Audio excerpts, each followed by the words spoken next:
All right, guys, getting in to the SR5, quickly becoming my favorite trim level. I don't know why, it's just simple, and I really, really like it. This one has the dual climate control.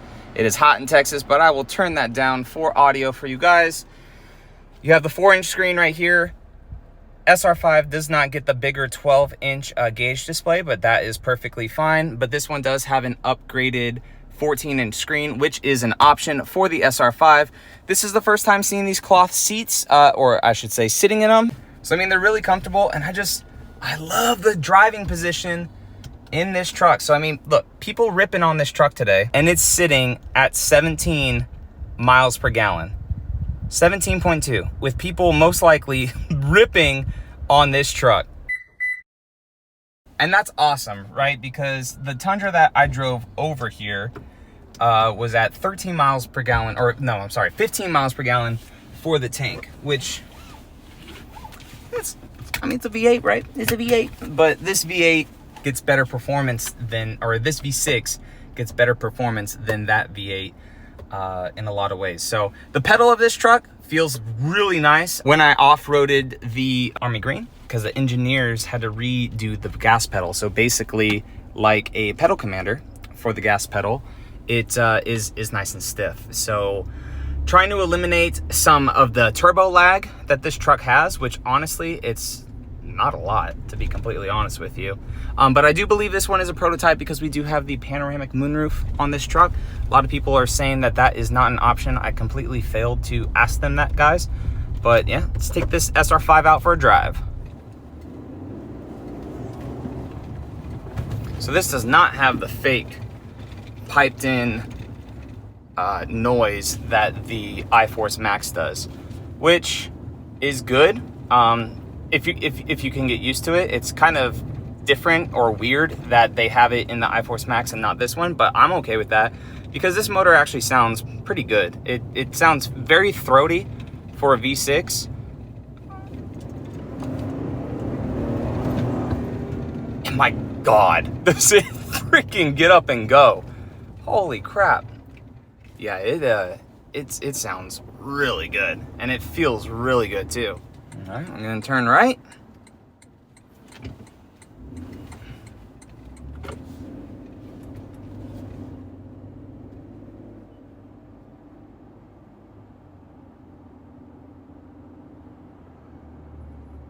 Shift's really nice. This is a 10-speed transmission in this truck. Little bit of pedal. Hear the turbos. Listen to those turbos.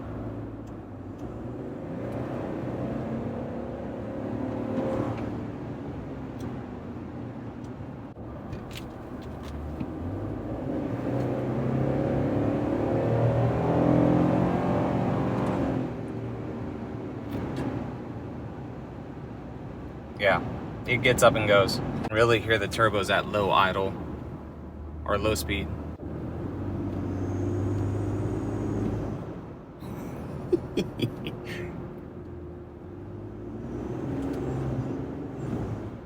Nice. Yeah, definitely with like some aftermarket air boxes or something, you will really hear those turbos spool. So guys, this SR5 compared to the Platinum that I just drove, I don't know why, but I enjoy driving this more. Even though the other one was the iForce Max, right? It had the big, powerful engine, almost 600 foot-pounds of torque. Pretty sure that it's gonna get very good gas mileage, obviously. It'll get really good gas mileage. I feel, I don't know. This just feels really, really good. It's a nice truck. I'm gonna wait for a car to pass us.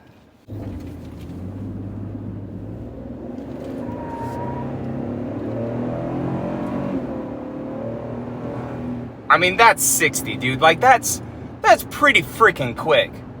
That rips, guys. This truck rips. I don't know what it is about this SR5 platform. I know it's a consumer's truck, you know, a lot of people are gonna get the SR5, but I like it so much. It drives a little bit better, I feel, than the Platinum. And not in the sense of quiet and refined better.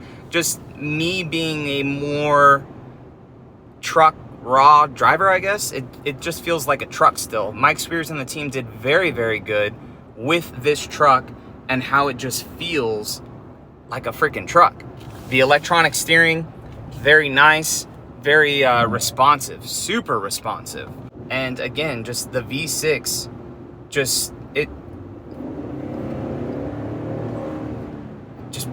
you hear the blow off?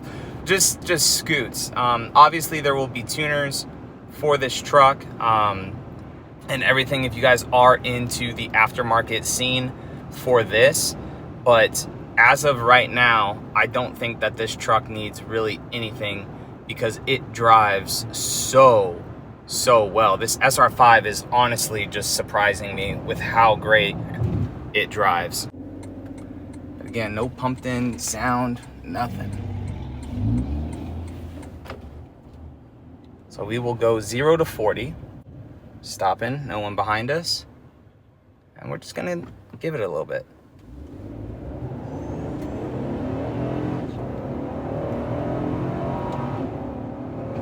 Yeah, that was a little more than 40. That was like 55, 60, and that wasn't even mashed all the way either.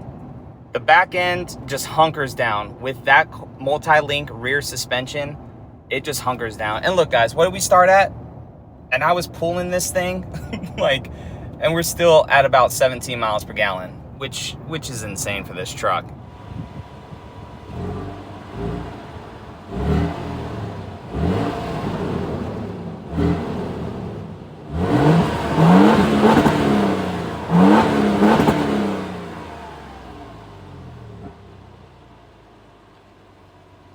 This thing drove great, guys. It drove really good. I drove the second gen Tundra down here when we left the hotel. Drove that for about 45 minutes to an hour or so.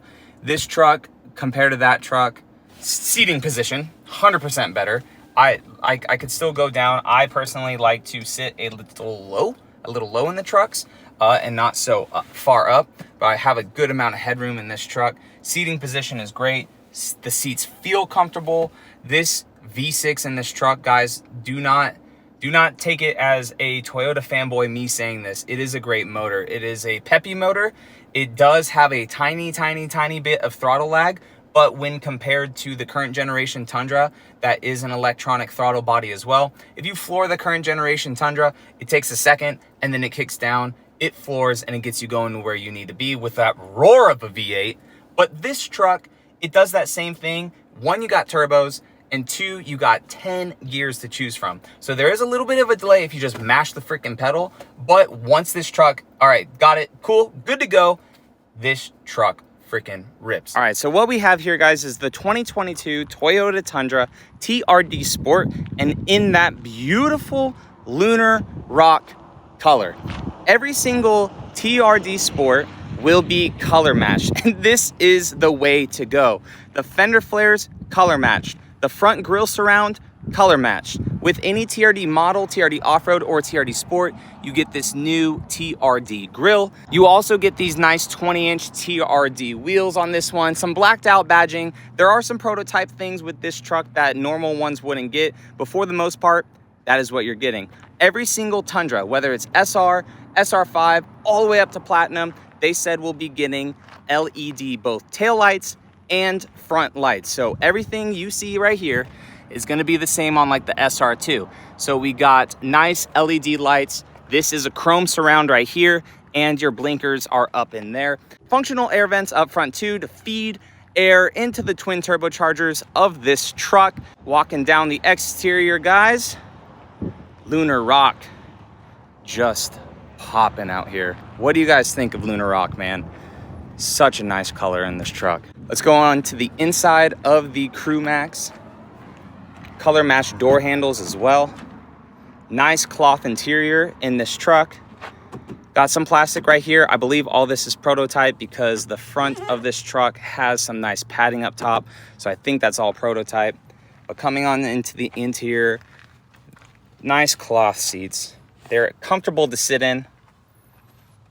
Like I said, the panoramic moonroof, I believe, is not a thing for the SR5? If it is, we will find out, and we will be much appreciated on it. Yeah, like this is definitely a prototype. You don't even got the cup holders in the rear seat, but you do have some up there. Coming into the front, like I said, so you saw how that was plastic in the back, and then we got the top piece right here. So nice little soft touch right here. Getting on into it, we see that this does have the optional 14-inch screen for the SR5. So you can get the SR5 with an 8-inch screen or this 14-inch screen, which is an option. But the smaller display right here in the center is standard for both SR, SR5, and limited non-hybrid. So, but this is the cockpit of an SR5, guys. Let me know what you think. Get some storage over here, which is awesome to have. Got storage up top too, with a nice little outlet, which is good to plug some stuff in. Nice physical dials right here, which I really like, because this whole infotainment screen, everything is touch. So everything is touch with the whole screen right here. Zero physical stuff on this truck, which is nice because it's all intuitive, and the volume is the main thing that you're gonna mess with, and everything else, right, is all on your steering wheel controls. But with this though, Toyota did it the right way, because they put everything into this screen that they needed for your FM. Wow.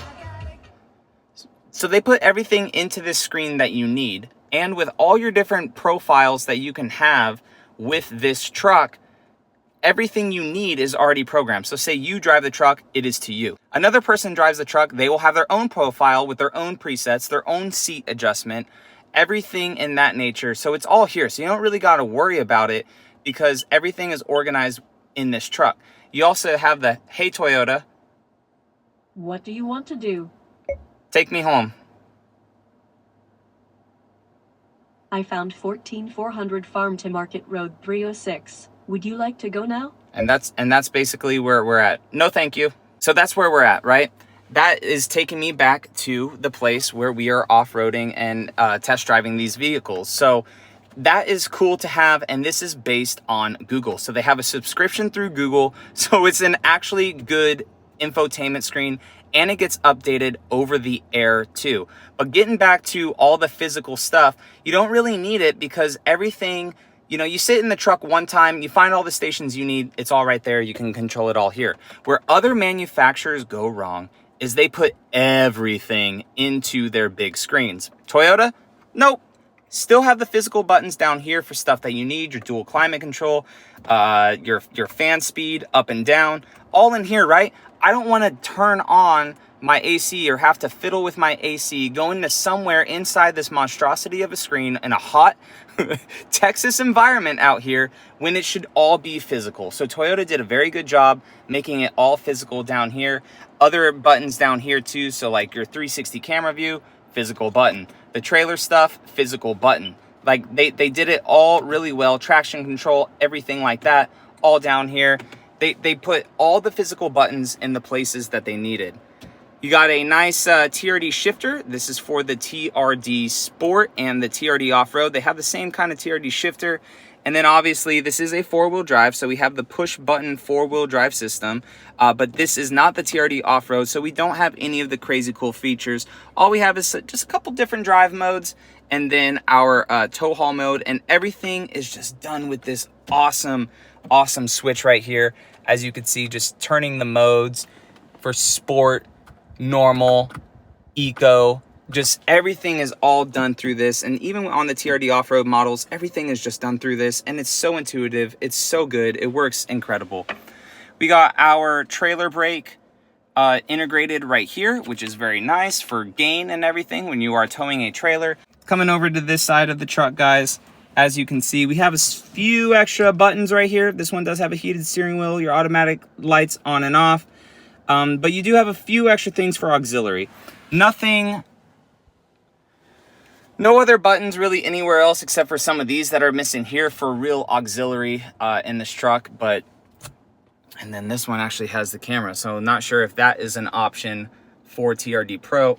Not sure if this is an option for the TRD Sport, or if this just has it just to have it, because this is a prototype. But let's go ahead and get out. And I want to show you guys, just because that is my driving position, right? I just want to get into the Crew Max, into the back of it, and show you guys the room that I have sitting behind myself. 5'11". I like to sit back a little bit. So in the B pillar, half back. And I got comfortable space back here with some vents too. So I do sit up high. The Toyota did cut out this spot right here, right? So this roof is gonna sit down a little bit lower because of the shade and everything for that panoramic moonroof. But Toyota did indent this too for the rear occupants. So sit up high, but hey, it's fine.